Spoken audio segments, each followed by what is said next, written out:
بہت ہی عمدہ موضوع کا آپ نے انتخاب فرمایا ہے، کیونکہ دنیا میں ہر کوئی کہتا تو ہے کہ برائی سے روکنے کا ایک نظام ہو، اور ساری جتنی بھی کنٹریز ہیں ان کے ہاں جو لا ہیں، قوانین ہیں، وہ سب برائیوں سے روکنے کے لیے ہی اور انسان کو ایک صحیح راستے پر اور ایک صحیح منہج پر گزارنے کے لیے ہی بنائے گئے ہیں۔ کوئی بھی ملک بغیر قانون کے تو ہے نہیں، بالکل ٹھیک۔ لیکن اس کے باوجود برائیاں تو چل رہی ہیں، بے حیائیاں بھی ویسی ہی ہیں۔ تو پریکٹیکلی جو برائیوں سے روکنے کا نظام ہے، میرے اعتبار سے میں اگر آپ کو بتاؤں تو صرف قرآن پاک کا نظام ہے۔ واہ واہ واہ واہ۔ قرآن پاک کا جو نظام ہے، اسلوب ہے بے حیائیوں سے اور برائیوں سے روکنے کا، وہ ایسے نہیں ہے کہ برائی کو دیکھا تو اب اس کو دبا دیا ہے، بلکہ برائی جہاں سے شروع ہو رہی ہے وہاں جا کر کے روک دو، یہ جڑ سے ختم کرو، جڑ سے ختم کرو۔ کیا بات اب دیکھیں، زنا ہے۔ ہر دور میں ایک برائی سمجھی جاتی ہے، آج بھی ہے، اگرچہ اس کو الگ الگ انداز سے لوگ تعارف کروا رہے ہوں، لیکن جو عقل سلیم رکھنے والا طبقہ ہے وہ زنا کو بے حیائی اور برائی ہی جانتا ہے۔ صحیح۔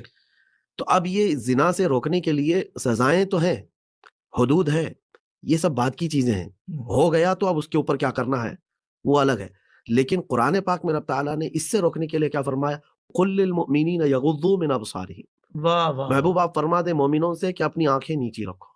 شروع یہاں سے ہوتی ہے یہ چیز، بے حیائی اور برائی جو شروع ہوتی ہے یہ خاص طور پر شہوت کی، تو وہ آنکھوں کی ابتدا ہے۔ اور ایسا نہیں کہ مردوں کو صرف کہا گیا ہے، عورتوں کو بھی کہا گیا ہے، عورتوں کو پلس تھوڑا سا کہا گیا ہے، یعنی نگاہیں نیچی رکھو، اپنی شرمگاہوں کی حفاظت کرو، ساتھ میں یہ بھی کہا گیا ہے وَلَا يُبْدِينَ زِينَتَهُنَّ، اپنی زینت کا اظہار بھی نہ کریں۔ صحیح۔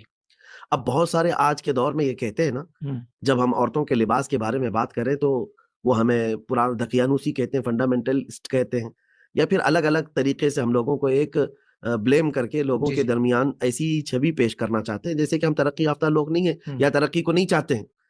عورتوں کے لباس پر جب بھی کہا جائے تو یہ کہتے ہیں کہ تم اپنے آپ کی حفاظت کیوں نہیں کرتے، عورتوں کو پہننے دو۔ یہ تو ایک ایسا بھونڈا سوال ہے۔ یعنی دیکھیں، فطرت ہے انسان کی، اس کے اندر شہوت ہے، اگر کسی بھی جانور کے سامنے گوشت کھلا رکھے اور پھر وہ جانور کو کہا جائے کہ منہ نہیں ڈالنا، منہ نہیں ڈالنا، تو آپ نے گوشت کو بند کیوں نہیں کر دیا؟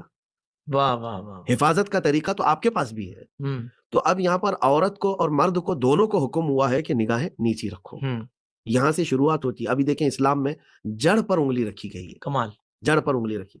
ابھی ایک حدیث